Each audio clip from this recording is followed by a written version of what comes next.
pôde estar ontem, e quem pôde estar ontem e quer um review, a gente vai usar esse primeiro período da manhã para fazer um breve panorama daquilo que a gente conseguiu construir ontem coletivamente, com a participação dos nossos convidados e com a participação do público, né? Então, ontem foi o dia de abertura do nosso evento, e, no início, nós contamos com a fala do superintendente do Instituto Unibanco, Ricardo Henriques, e com o diretor do Concede, o diretor executivo do Concede, o Antônio Neto.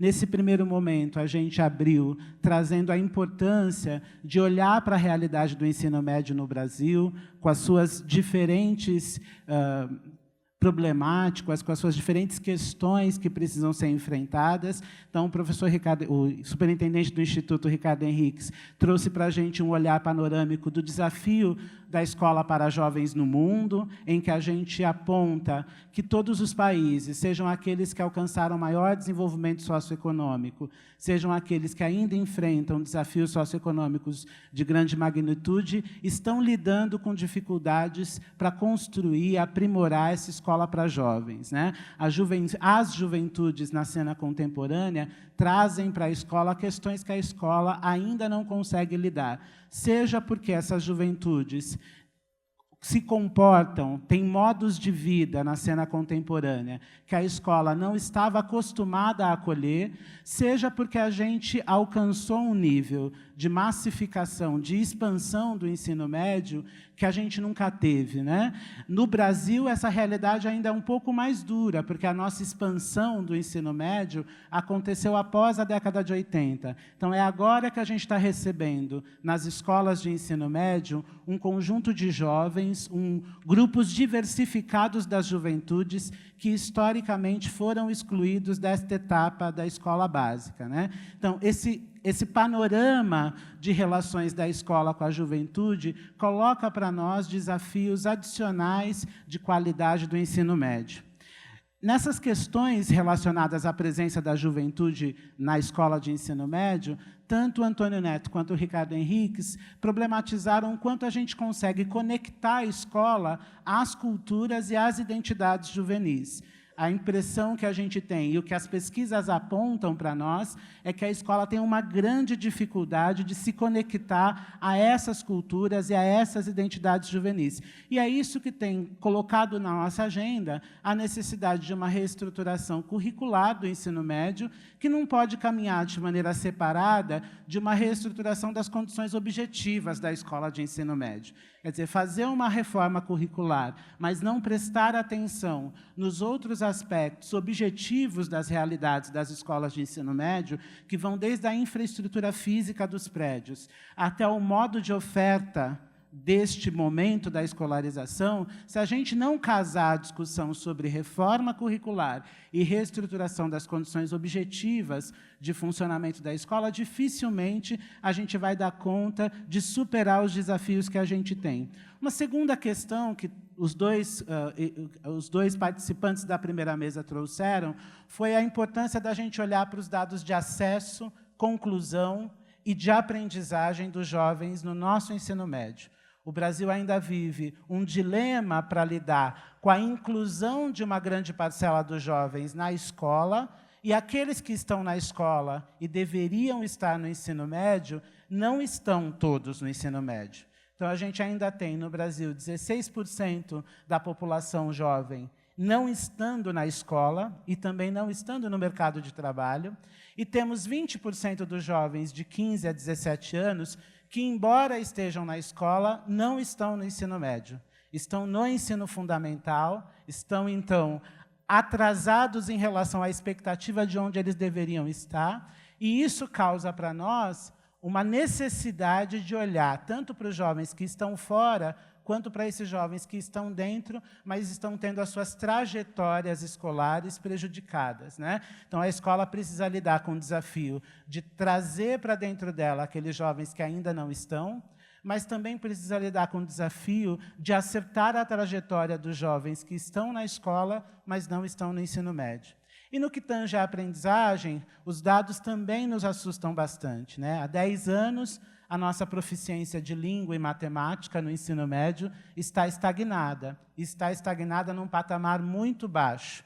Se a gente for comparar os níveis de proficiência da Prova Brasil, em língua portuguesa e em matemática, os nossos jovens estão no limiar entre o nível considerado, o padrão considerado abaixo do básico e o padrão básico, né? Apenas 14% dos jovens atingiram o padrão adequado na última edição do SAEB no ensino médio. Todos os outros, 86% dos jovens, não aprendem o mínimo que se espera que eles aprendam para o ensino médio em língua portuguesa. Em matemática, ainda mais dramático. Apenas 9% dos jovens alcançam o patamar adequado de aprendizagem, de proficiência, segundo os dados do SAEB do último exame, né, de 2015. Então, esse panorama, na primeira mesa, nos alertou para a importância de nós construirmos dialogicamente, colaborativamente, democraticamente, soluções para os desafios do ensino médio. E esses desafios do ensino médio estão colocados na cena, na agenda das políticas públicas, pelo menos desde a nossa LDB.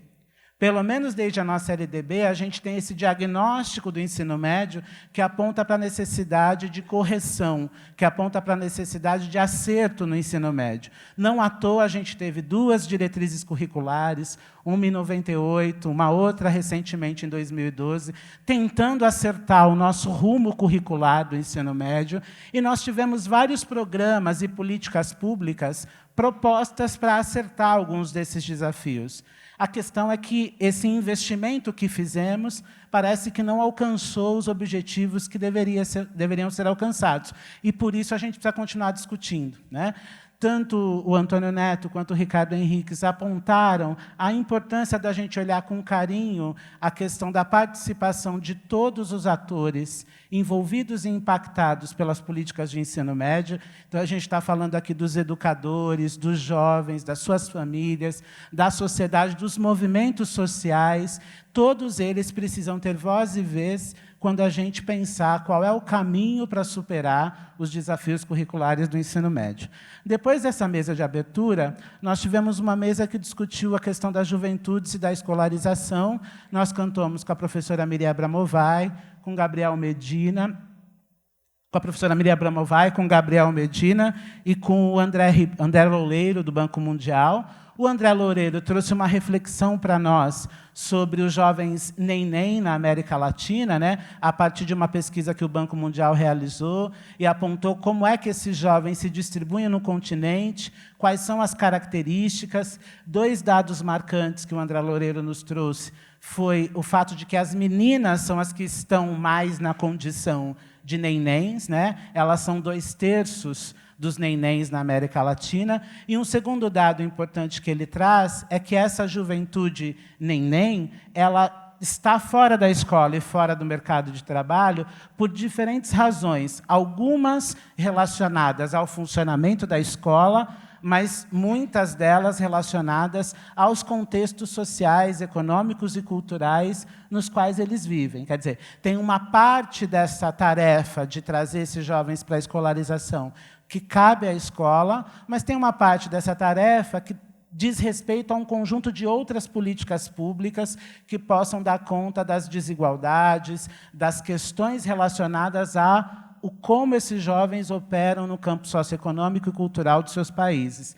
O Gabriel Medina trouxe a importância da gente olhar para as juventudes, para além da sua condição de estudante, né, de aluno da escola. As juventudes são mais complexas do que isso. De certa forma, as juventudes sempre aparecem no nosso discurso adultocêntrico, num conjunto de concepções atravessadas. Então, o Gabriel disse para nós prestarmos atenção em concepções de juventude que olham para as juventudes como um problema, né? Então, as juventudes precisam ser encarceradas, as juventudes precisam ser controladas, as juventudes precisam ser dirigidas, porque elas são problemáticas. A gente precisa superar essa primeira leitura.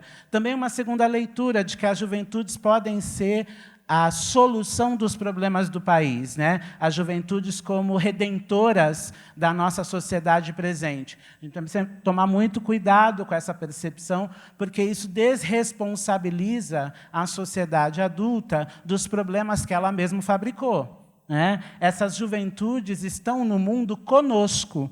Nós temos corresponsabilidade em relação ao mundo que a gente está construindo. Não dá para a gente depositar nas juventudes a responsabilidade exclusiva de lidar, de responder aos problemas que o mundo apresenta a elas. E a Miriam Abramovay, a professora Miriam Abramovay, trouxe a importância da gente olhar para a relação entre as culturas juvenis e a cultura escolar. Foi muito marcante na fala da professora Miriam o quanto a escola ainda rejeita, ainda nega as culturas juvenis no seu funcionamento curricular. Nega os signos da juventude, né? A professora Miriam trouxe um exemplo, todo educador ou educadora lida, o quanto a escola tem problema com um objeto simples, que é o boné, né? O boné gera uma celeuma na sala de aula, no espaço escolar, que não precisava gerar, porque qual é o risco do boné na escola? O risco do boné é confrontar uma cultura escolar que não gostaria que aquele jovem estivesse ali. Né? O boné é como se ele trouxesse o signo de uma transgressão de identidades e de culturas que a escola não suportaria. Então, como é que a gente opera com essas representações de juventude para a gente fazer uma guinada na escola de ensino médio que a gente oferece? A escolha de constituir uma mesa sobre juventudes para abrir o seminário, para nós era muito importante, porque a gente precisava trazer para a cena, para o coração do debate, aqueles sujeitos para os quais a gente diz que está trabalhando. Né? São esses sujeitos que organizam os nossos esforços para construir uma melhor escola de ensino médio. Então, eles precisam ser protagonistas e a gente precisa estar muito atento para não construir visões equivocadas sobre quem são esses sujeitos. Inclusive, hoje, a gente tem uma mesa com eles falando por eles. Os jovens falando por eles, a partir dos seus lugares de juventudes, que são múltiplos, né? Não existe uma juventude, existem juventudes, e é importante que eles estejam participantes, protagonistas nesse debate, para que a gente não incorra no risco de silenciar os sujeitos, suas culturas e suas identidades. Depois dessa mesa de juventudes, a gente teve uma segunda mesa em que a gente trouxe as experiências internacionais que podem nos ajudar a olhar para os nossos desafios nacionais aqui do ensino médio. Essas experiências internacionais, como eu expliquei ontem, elas foram selecionadas a partir de um programa de pesquisa que teve início no Instituto Unibanco no ano passado, em que a gente começou a mapear quais eram os problemas que estavam na nossa agenda de reforma de ensino médio e que, portanto, apareciam na esfera pública, apareciam na mídia, apareciam nos eventos científicos, apareciam nas pesquisas, apareciam nos programas e nas políticas propostas pelos governos. Então, a gente identificou 3 desafios. O primeiro deles é justamente o reconhecimento das culturas juvenis. O segundo desafio é o fato da gente ter um ensino médio com uma trajetória única que pode conduzir a um engessamento da escola e, portanto, a uma dificuldade da escola acolher todos os jovens com seus projetos de vida, com as suas experiências singulares. Então, o ensino médio com uma trajetória única pode engessar a capacidade da escola de acolher as diversidades de juventudes que temos. E o terceiro desafio é o fato do nosso ensino médio ter um campo curricular de conteúdos mal organizado, mal articulado ou inchado demais. É importante a gente sublinhar que, quando a gente diz de um inchaço ou de uma desarticulação dos conteúdos do ensino médio, a gente não está dizendo que devemos ensinar menos. Não se trata disso. O que a gente precisa é garantir uma organização curricular que permita a articulação, o entrelaçamento das diferentes áreas do conhecimento e uma priorização e uma hierarquização dos conteúdos mais relevantes para a vida cidadã. Então, a gente, no Brasil, precisa enfrentar o desafio de construir um mapa curricular do ensino médio que proponha a organização dos conteúdos e das áreas de conhecimento de forma mais integrada, articulada e conectada. Esses 3 desafios que a gente enfrenta, então, a trajetória única, a conexão com as culturas juvenis e a organização do currículo de forma mais integrada e articulada, também estão sendo enfrentados e foram enfrentados por outros países. Nós trouxemos aqui a experiência da Finlândia, do Canadá e da Alemanha, para trazer para nós algumas reflexões sobre caminhos que esses países já trilharam, né? Então, em cada um desses países, a gente selecionou alguns aspectos que pudessem nos dar caminhos, indicações para a nossa reforma curricular. Só é importante sublinhar que a gente pesquisou mais países do que esses. Para o seminário, nós trouxemos essas 3 experiências, mas a pesquisa teve um olhar um pouco mais amplo, a gente pretende continuar olhando para outras realidades, não como uma proposta de transferência de modelo. Não existe isso em educação.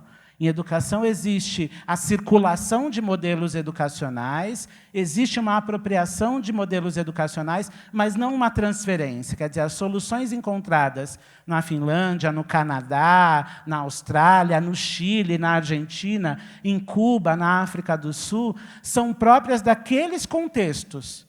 Elas podem nos ajudar a pensar e formular as nossas soluções, mas elas são próprias daqueles contextos.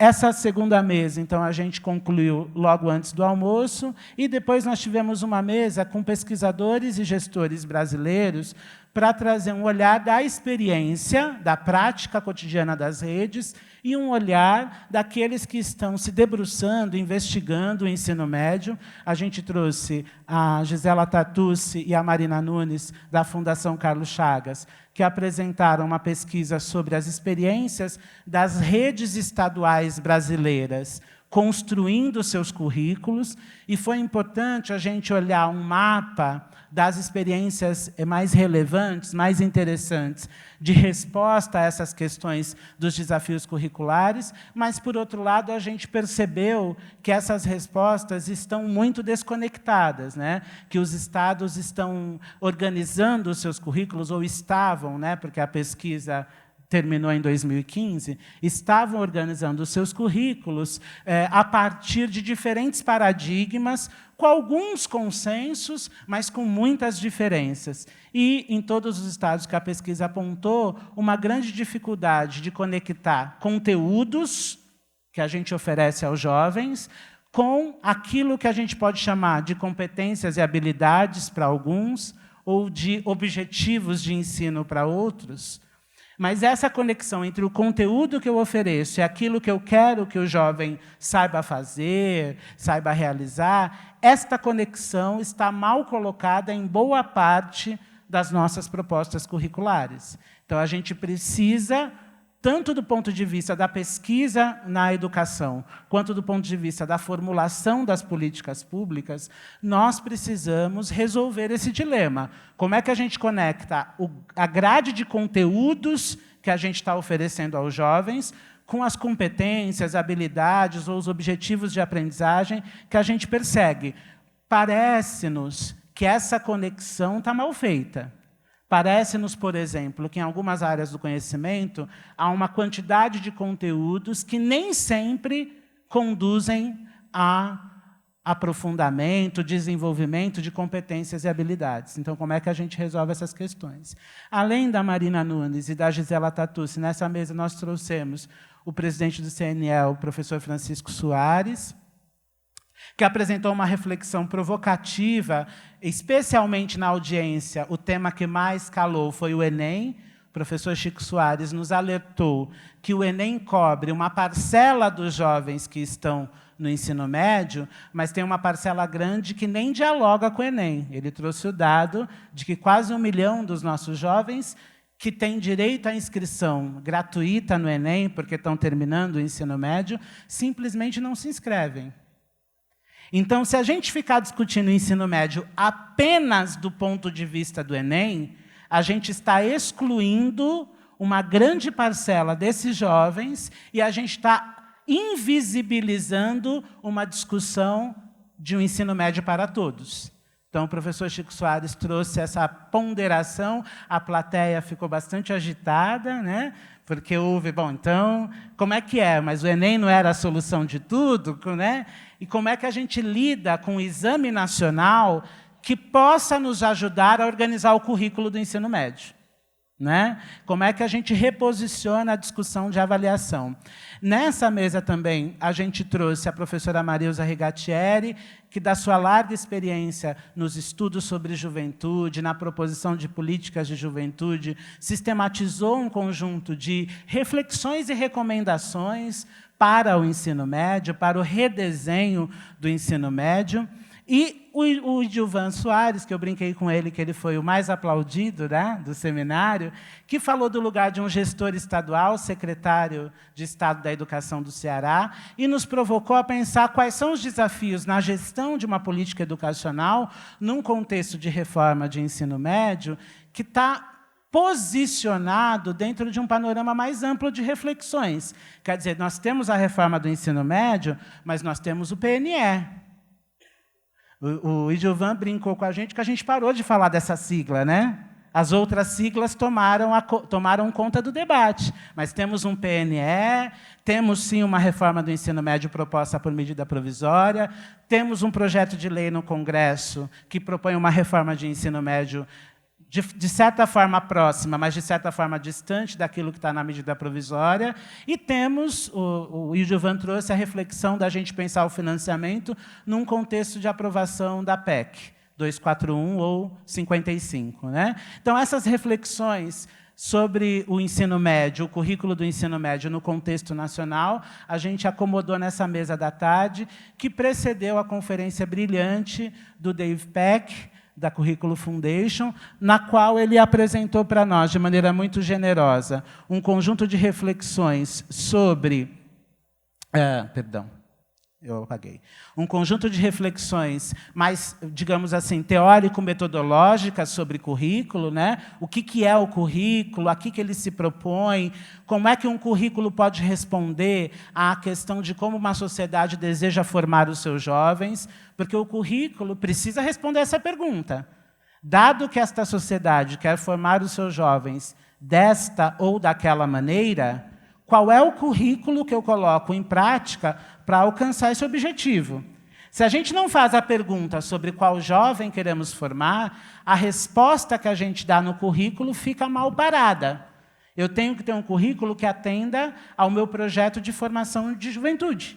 Né? Então, como é que os diferentes países têm lidado com essas respostas curriculares aos seus projetos de formação? E o Dave trouxe a importância da gente pensar que a experiência escolar traz ganhos, é importante para os jovens como sujeitos, mas é importante também para as nações, para os países. Né? O investimento nas políticas educacionais está atrelado a um projeto de nação que, portanto, precisa ser materializado num currículo escolar.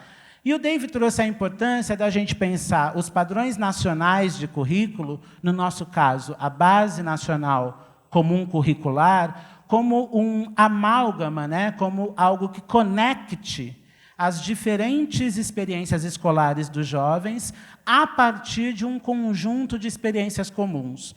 Então, não se trata de engessar o currículo escolar, não se trata de atrapalhar a autonomia nem das redes de ensino, nem das escolas, mas se trata de fazer uma concertação democrática, né? Um consenso democrático sobre quais são as bases fundamentais da formação desses jovens. Se a gente não for capaz de propor esse consenso democrático, se a gente não for capaz de decidir, como país, quais são os fundamentos da formação que a gente quer oferecer para os jovens, dificilmente a gente consegue construir uma escola de qualidade.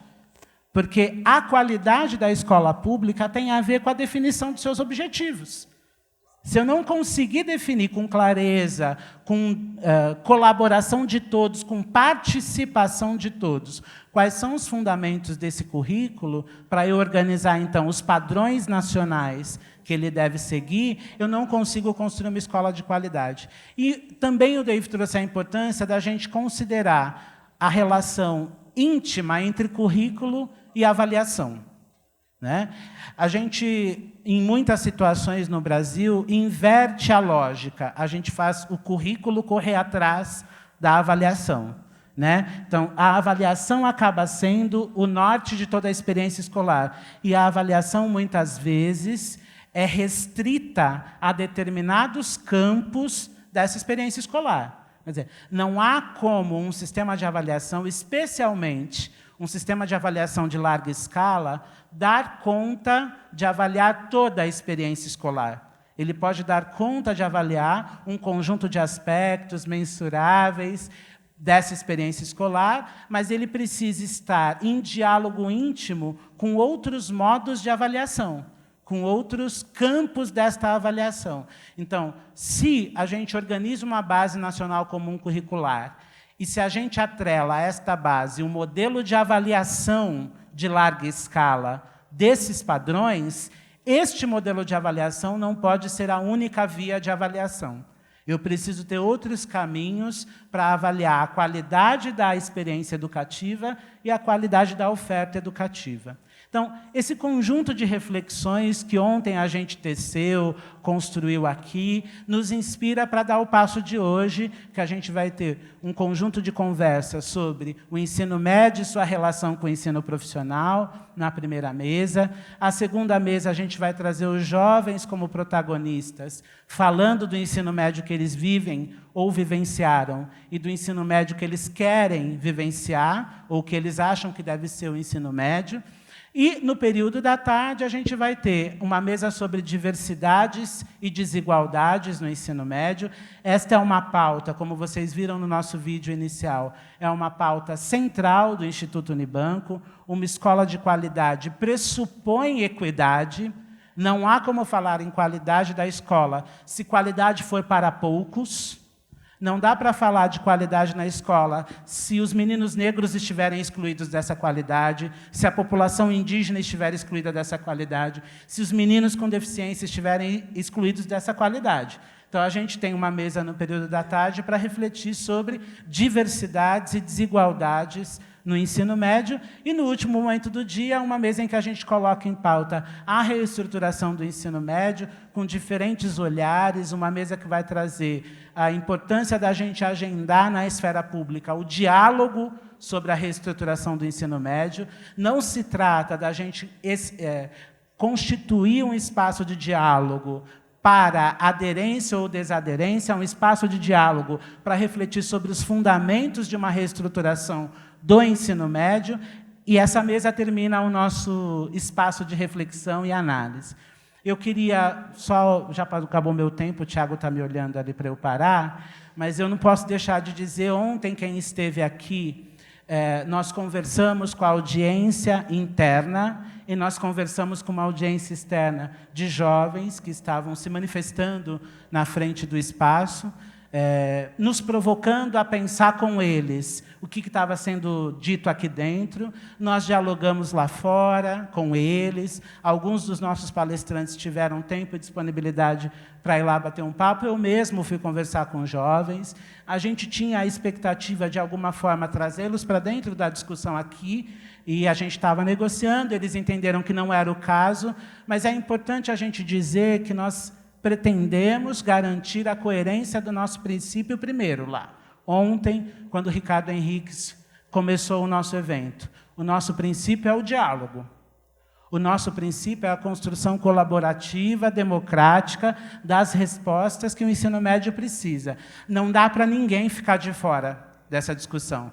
Não dá para ficar de fora os jovens, não dá para ficar de fora os professores, os diretores de escola, os técnicos da Secretaria de Educação, os movimentos sociais. Ninguém pode ficar de fora de uma discussão que pretende decidir qual o projeto de juventude a gente quer formar.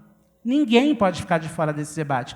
Quem fica de fora desse debate está excluído de pensar a continuidade desta sociedade. Portanto, por princípio, não pode acontecer isso.